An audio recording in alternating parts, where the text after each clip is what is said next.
your presenter, Clifford Oram. Thank you.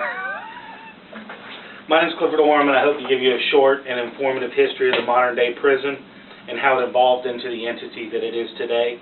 I hope it shows its evolution as well as some constants that have remained in place for a century or longer in the United States. Did you know that the modern history of the United States prison system actually started in the 18th century? You may wonder why I chose this topic. Well, I've been in the criminal justice profession since 1996 myself.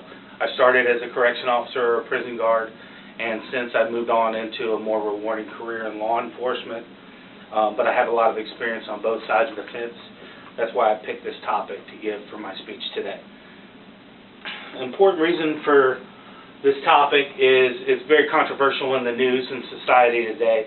All of law enforcement, to include crime and punishment, imprisonment, and everything else. There's a big movement of what people believe to be their personal freedoms versus what's actual law and what needs to take place. I guarantee you that somebody in this room or somebody that's going to be listening to the speech via the internet has had an interaction, a family member, a friend, somebody who's had an involvement with the actual penal system here in the state of Florida. Prisons are a necessity as much today as they always have been. There's various different types of prisons. There's also different levels of security.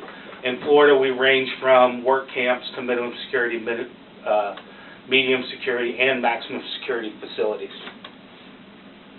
Many different eras of the prison system have come to pass since the actual start of it in U.S. history in 1790. The eras and the titles and names that I'm going to use, I derived them from a PowerPoint and a presentation by the author Frank Scannelager. He's a criminal justice instructor, and his work was titled Criminal Justice Today, an Intro Test into the 21st Century. From 1790 to 1825, the system in place was called the penitentiary era. It was started in Philadelphia. A lot of people don't know it was started by the Quakers. It was believed to be the best way to rehabilitate offenders by penance. They would do a lot of time in solitary confinement, and then they would also do Bible study. Just after that, 1825 to 1876, in New York, the mass prison era began. This was the main competition to the penitentiary era. The style of guarding or watching the inmates was basically silence and workshops. It was actually enforced by whippings and forced hard labor if they didn't conform. From 1876 to 1890, this was the reformatory era. The system used indeterminate sentences and graded your behavior while you were inside the institution. So you could have been there for a minor crime and end up doing 10 years if you didn't behave and conform to what the guards in the system expected of you while you were in there. From 1890 to 1935, it was known as the industrial era. During the industrial era, the inmates were used for cheap labor. These state prisons and federal prisons actually bid out jobs, road construction, housing construction, different jobs. And since they didn't have to pay the inmates, the reason that system failed was a lot of lobbying from the labor unions that they couldn't keep up with the prices that the free labor inmates were being used. It was also a very crooked system. Some of the guards, maybe even the person that ran the prison, probably pocketed a good deal of the money. From 1935 to 1945 was a punitive era. It was custody and security based. There weren't a whole lot of innovations or anything that came out of that era. It was just basically watching the inmates and keeping them locked up. From 1945 to 1967 was called the treatment era. I did a little research online, and some of the things that I found about it, I really think it was misnamed. I think it really should have been something more along the lines of the torture era. The reason that I say that is they believed that the offenders committed their crimes because they were ill. So then they were subjected to behavioral treatments, neurosurgeries, chemical therapies, sensory deprivation where they were thrown in holes in dark rooms and everything else and not see daylight or fresh air or anything else. And they also did aversion therapy. From 1967 to 1980, there was a movement to the community-based era. A lot of people believe that you couldn't reform or rehabilitate somebody if you kept them separated from society. Privileges and even time off their sentence was granted for good work ethics and behavior during that time frame. From 1980 to 1995, it was what we would consider the warehousing era. There was a high influx of inmates during that time frame because they started developing things like the three-strike rule, so inmates who were repeat offenders were getting much longer sentences for their third offense. In the state of Florida alone, we saw probably close to a 40 or 50% increase in inmates during that time as well, because 1020 life started coming into effect, and that's when there was a threat of violence with a gun, or if a gun was used, or if a gun was fired, the inmates would get those types of sentences.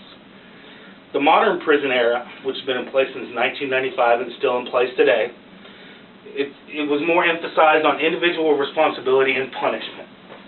They believed that the inmates themselves needed to take responsibility for what they did, and much longer sentences were still in place, just like the era before. They were just not earning any time off their sentence or as much. Throughout all these eras, the main constant has been crime and the increase of the same. A system needs to always be in place to address criminal behavior and to attempt to rehabilitate these people and curb recidivism. Through the eras and the ages, the reality is crime does occur. We need prisons. The truth is the facilities are not dungeons. They've been evolved, and like it or not, a lot of the same things that you have out in the free world, they now have behind the prison walls. They have exercise facilities, access to medical, access to psychiatric care. They have small stores. They even have jobs that they go to. Television is provided. It's actually a good aid in keeping down some of the conflicts in the prison. I have several images that are on the wall here behind you that I'd be more than willing to talk about after the speech. It goes and it shows you some different types of facilities from the early times in the 1800s up into the 90s, and even to today, some different cells and even some prison, what I believe the federal prison, which is much more plush accommodations than you have in the state.